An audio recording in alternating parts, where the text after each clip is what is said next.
Okay, so I've been meaning to make this video for a while, but I'm gonna show you guys how to make some winning hooks for your products. It could really apply to any product that you're running. And I would just generally suggest doing this before any time that you're making like a full ad creative, because by testing your hooks, you're able to see, okay, what resonates with my audience, what can be a winning hook before I even take the time and take the effort to make full ads, So like I said before, if you guys, need any help, anything like that, just hit me up on Instagram. I'm gonna pop it up right here. I got a brand new page, so like, you feel me? Make sure to follow first before, if you got any questions. But I'm gonna switch over to my computer and then we can kind of like get into it. Okay, so this is the example product that I'm using. It's generally like nothing crazy. It's just a little heated vibration brace, sort of motion. I don't know. Really not a complex product. It's just for the sake of the video. So what we're gonna do, right? You wanna just look at, first of all, right? This is just an example, right? Obviously, if you're doing this for yourself, you wanna already have, research done on your product. What I like to use the foundational documents by Mark Bill's Brains, just to get some real deep research on the product. But for the sake of the video, I'm just grabbing like a random one off AliExpress. So this is the product we're gonna use right here, and this is my prompt that I use. If you guys need the prompt, you can just hit me on Instagram as well. Essentially, right, what this prompt does is it generates you 30 different hooks / ad headlines, whatever you want to call them, and you have your target avatar, your core problem, and then what awareness stage you want. I use this one on a different video, so we can re-edit these. But looking at the product again,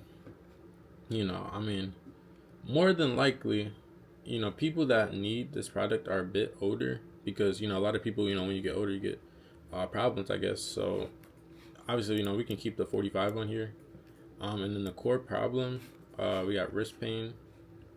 It don't really matter which one you want to use. We can just stick with wrist pain instead of foot pain, honestly. Obviously, that's it. I'm gonna refresh the document, so if you guys get it, you won't have all this stuff filled in. You just gotta pick it out yourself. And then this the part right here. So awareness stage, right? This one is very subjective, right? So what I like to do, instantly, I like to knock off most aware, because most aware is people that are already fully aware of your brand and your product.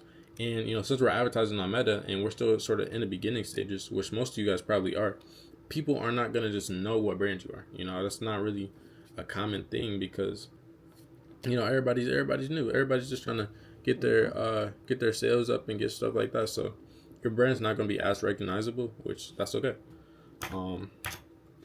So just delete that. And then product aware, right? So product aware is not a bad one to generate hooks on when you're doing a hook test. But me personally, I've had better success with problem aware and solution aware.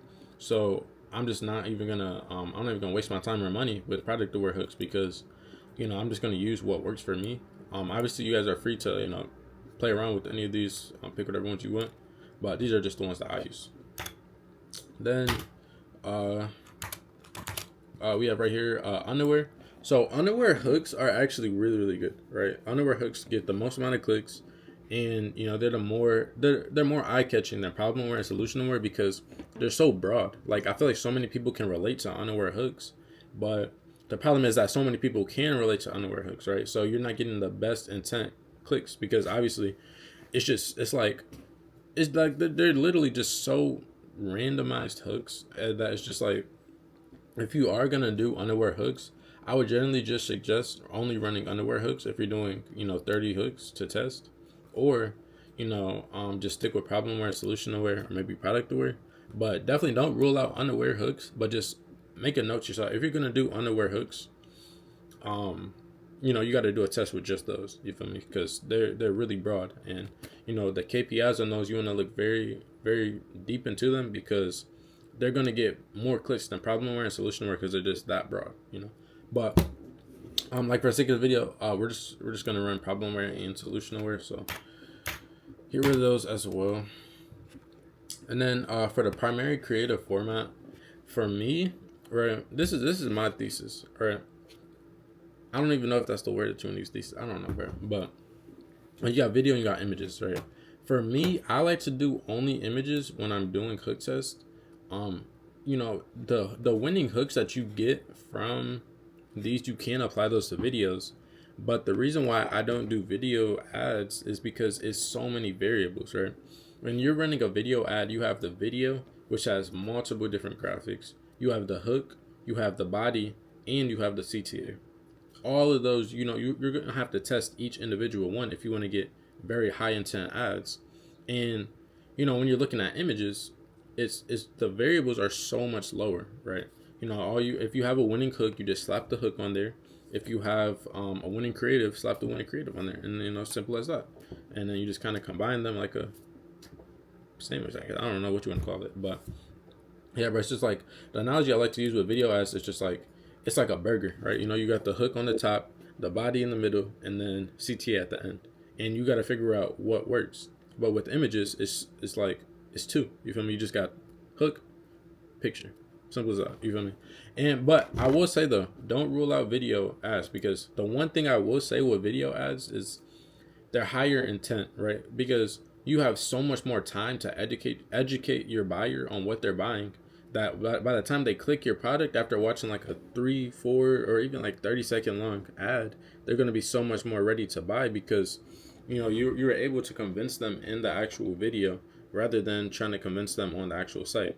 So there's a lot of pros and cons with that. So you really gotta take it for however you want to take it. But like I said, for me, we're just gonna do images because that's what I like. And then these instructions right here, they are just general, whatever. You're just gonna throw these into Claude. I'm gonna say make sure to when you're like going through the document, look at the match awareness stage, and you want to make sure that it's the same as the inputs, right? So if I'm only doing problem aware and solution aware, we're just gonna get rid of these so they don't get generated. Yeah, we can get rid of these. Also, man, remember, bro, like you don't have to follow this exactly, bro. This is just like my general, plan that I use. So honestly, I mean, it's a lot of different ways that you can do this. Yeah. So we're just gonna grab this, copy this, and then we're gonna bring it over to Claude. Copy and paste this in here, and let that cook. And then we just let this cook for a minute. It shouldn't take too long, right? Oh yeah, they already prompted it. Like, look, these are good hooks already, bro. Like your wrist hurts. Most doctors tell you to rest it, stuff like that. That's a problem where. Okay, so we got the 30. I'm gonna say label each one so I know what ones are problem. Awesome, throw in solution. Okay, like I said, just label them each so that we got a good kind of view on them. Here we go. Okay, so after we got all of our hooks done, we got all 30 right here. What I like to do personally, I'm gonna say this you don't have to do this, but when I do this hook test for my brand, I like to tell them to make 50, right?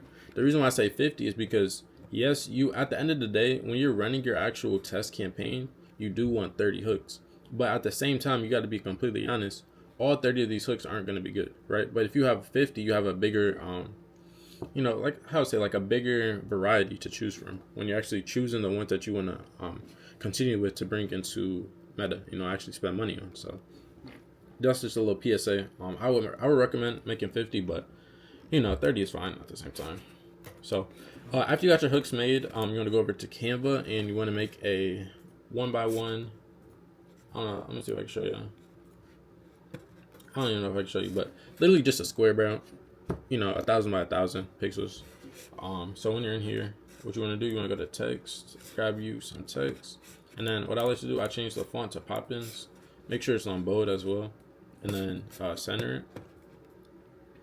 And I like to use. We could just start with like 35 font or 36 font, just to just for now.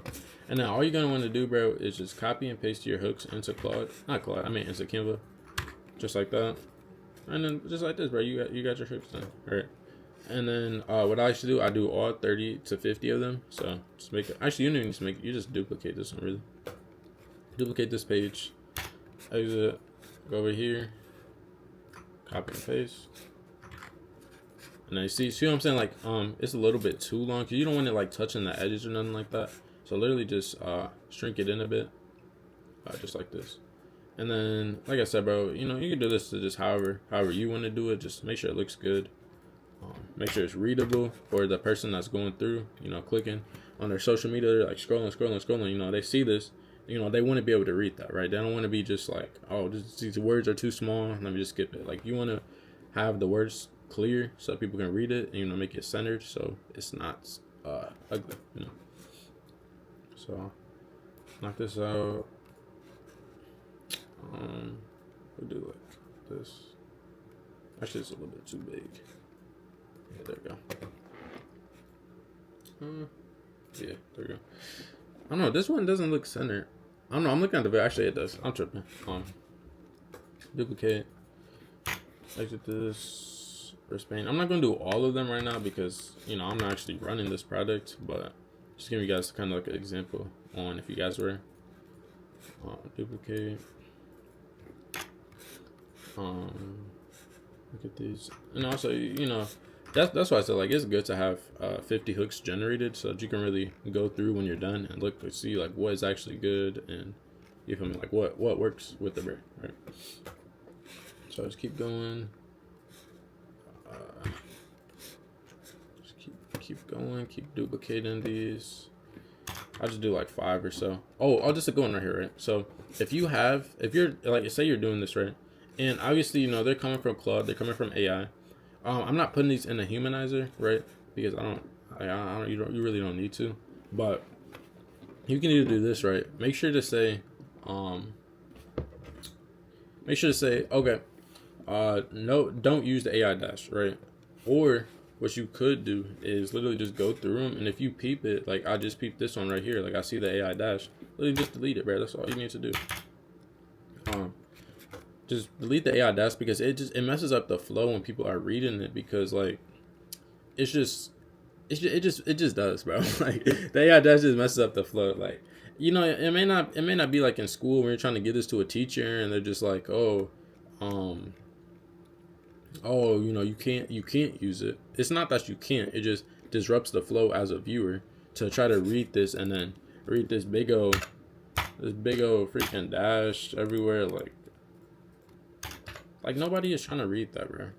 Like nobody's trying to read this, bro. Just get rid of the dashes and keep it moving. That's all, you know.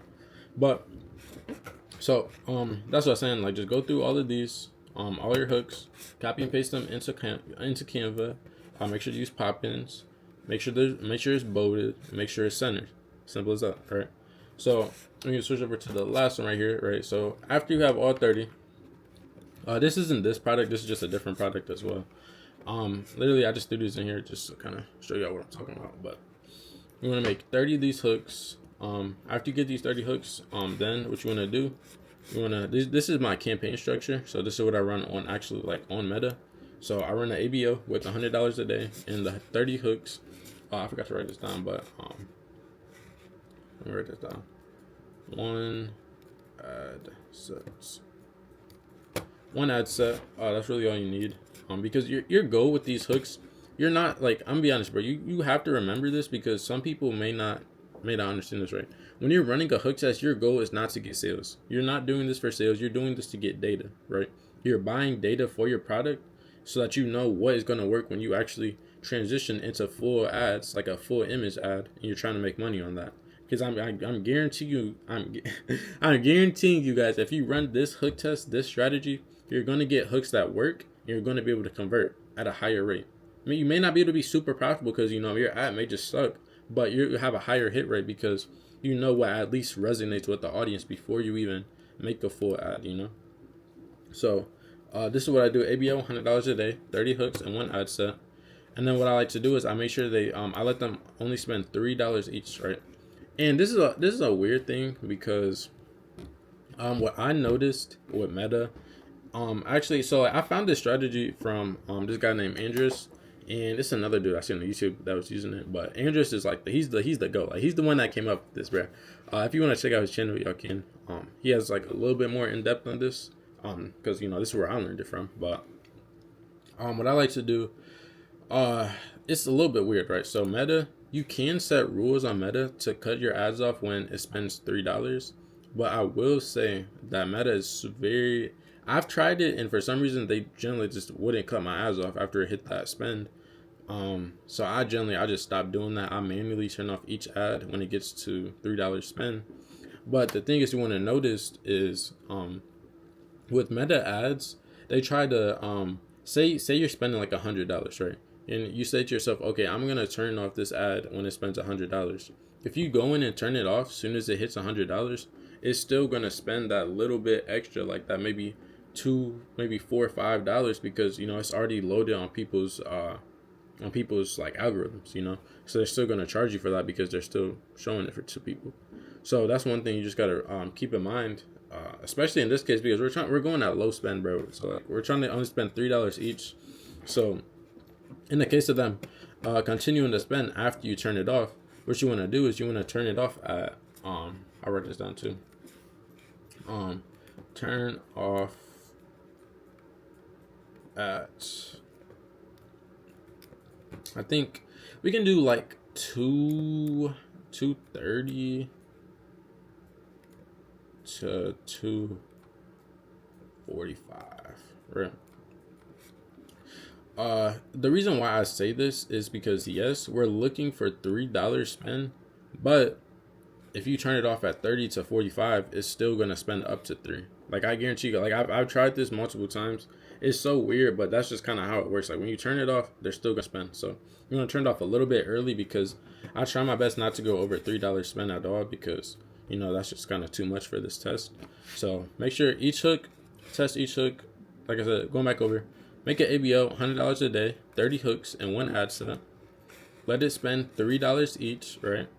And then you want to turn it off at about 230 to 245, and then let it reach up to that 3 while it's turned off, because I guarantee you it will. Right. So after you got that situated, right, you got those set up, you let that run, you let each hook, make sure each 30 hooks spend $3 each. Or if you don't have the money, you can do $2 each. But I will say, it's better to go $3 really. But okay, so what's to actually look for, right? So these are your KPIs when you're doing this hook test. These are what you're looking for to graduate these into full ads, and this is how you're gonna actually improve your hit rate, because these are good hooks, right? So the number one thing is over 7% click through rate. Last time I ran this hook on my brand, I had like some doing 7%, I had some doing 8%, I had one doing 11, and then one doing 15%. So obviously, like, yeah, you have to, the minimum, bro, bare minimum is 7% click through rate, because that's generally like people are clicking on this ad because something about it is interesting about this hook, and you got potentially a hit. And then the next one, you want to do low CPC. This one I didn't put an exact number on here, because I will be completely honest, this is my opinion, but I feel like CPC is definitely biased, because depending on your product depends on what a good CPC is, right? Because obviously, yes, low CPC is good, but for what you're selling, it could depend. Like, say you're selling like a $100 product, but you got like a $2 CPC, $3 CPC. You know what I mean? Like that may be good considering like what the price that you're actually selling your product for.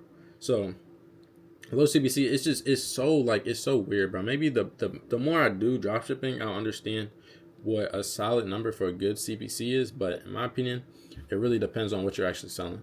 But obviously, at the end of the day, though, a low CPC is good. You want the lowest you can get, because that's just cheap traffic, really, but you still want high intent traffic, but it's the lowest traffic that you're paying for, right? So obviously you want it low, right? Something low, I would say, is at least under $2. You feel me? At least if it's over $2, then it's really no point in running that. So get a low CPC, $2 and under. That's where we're just at. Two under. We're just at $2 under. And then so for the low CPC or low CPM, this one I really like this one, right? So for me, I want to do low CPMs under $80 or $70, in that range, right? And the reason why I gave this number is because you want to think about it this way, right? Um, Look at, say for instance, right, you plan to sell shoes, right, and your direct competition is actually no. Say you're gonna sell like some sort of sports ball, right, and you're trying to sell just a normal basketball, right. You got Wilson, you got all these other basketball companies that are already famous, already popping, right. So you're trying to enter a market that has Wilson, Spandling. I don't even know that's how you say it, but like if you're entering a market that has all of these big fish, your CPMS are going to be crazy because why would Meta advertise your product over theirs if they've been proven to sell consistently? Because their goal is to get as many conversions as they can, right? Why would they choose to sell your product over theirs if their product has been selling more for years? You feel me? It just doesn't make sense, right? So that's why you want to target low CPMs, and the way that you're going to do that is by using these hooks, right? And I guarantee you, after you run your hooks, it's going to be the niche ones that are doing good because let's look. Okay, this is a good one right here. Like, I think this hook is going to have a high CPM because it's broad, right? So many different products target wristband that, you feel me, you're just going to be a small fish in a big pond, right? It doesn't hurt to test it, but just my theory is that it's not going to do the best because it's just so broad and it's a big target that's it's easy for people to compete in, right? But a good one that I could say, I like this one right here. If you try ibuprofen and it keeps coming back, read this. This is a niche angle, right? This is for specifically speaking to someone that tried ibuprofen and it didn't work and now it's back. Not people that just has wrist pain. You feel me? Like you got to think about it's a niche down audience. It's still the overall, it's still wrist pain or whatever you want to call it. That's still your product. But the target, like the problem that you're targeting is so much niching. Is that a word? I don't know. It's more niche down than just wrist pain. Oh, my wrist hurts. Like that's you're gonna run that. Your CPMs are gonna be crazy high, and you're just gonna get cooked most of the time, right? So that's what I think about it. Think about instead of trying to be a fish in a big pond, try to be a big fish in a small pond. That's why you want the low CPMs. That's kind of a good way to think about it, right? So I'm gonna zoom out with this for y'all. Just looking at it one more time. You want to do 30 hooks, run an ABO, $100 a day, 30 hooks, one ad set. Let them spend $3 each, and then what you want to look for, you want a 7% CTR, low CPC under $2, and then a low CPM under 80, right? Simple as that. I guarantee you guys, you're going to run these, and then, one more thing. Actually, I didn't notice. I forgot to say this. I know I said your goal of this isn't to get sales, but you feel me? You can put some sales. If your site is smooth and, the right person clicks, you could get a couple of sales. Like I ran this on my last product, and I got like 2 sales off of a hook test. I spent like $2 to $5 to get those sales. You feel me? So look out for those. It's definitely possible to get sales, but that's not your goal. It's just a little bit. It's a little bit of a bonus. And then if the ones do get sales, I will also look to make those full ads because obviously something in there is working. So you do want to keep an eye out for that. So something in that ad is working enough for somebody to buy it. Just keep your eye on that, right? But like I said again in the beginning of the video, if anybody needs any sort of help, literally anything, bro, just hit me on Instagram, Zaire Doyle. I'll have it in the description. Make sure to follow, and I can get back with y'all. I get back with y'all. So yeah, like I said, bro, I really appreciate y'all. If y'all did make it through, make it this far in the video, send like red apple in the comments. Cause I just like to see just kind of gauge how people are actually reacting to the video, or if I'm just kind of like wasting my time, stuff like that. So, yeah, bro, I really appreciate you if you did make it through to the end of the video. I hope these tips do help y'all. Let me know in the comments how this worked for y'all, because I generally ever since I figured this out, bro, I run this on every single product I'm selling. You really don't even need to rip, bro. If you're getting good with these hooks, you generally don't need to rip videos, And then I know in this video I didn't talk about how to make a full test off of these, but I can do that in the next video. I probably will. I might feel that I might do this one and then jump to that one and film it right now. You feel me? I don't got nothing to do today, but yeah, bro, that's what I'm thinking right now. But like I said, bro, if y'all appreciate the video, I really appreciate you guys for coming this far. And yeah, bro, I hope you guys have a great day.